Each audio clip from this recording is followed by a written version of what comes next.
Hey, who's better than us right now? Glad I don't live in New York anymore.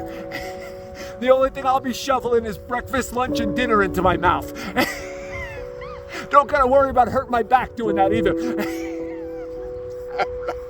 Enjoy the day, enjoy the weather. All right, have a good one.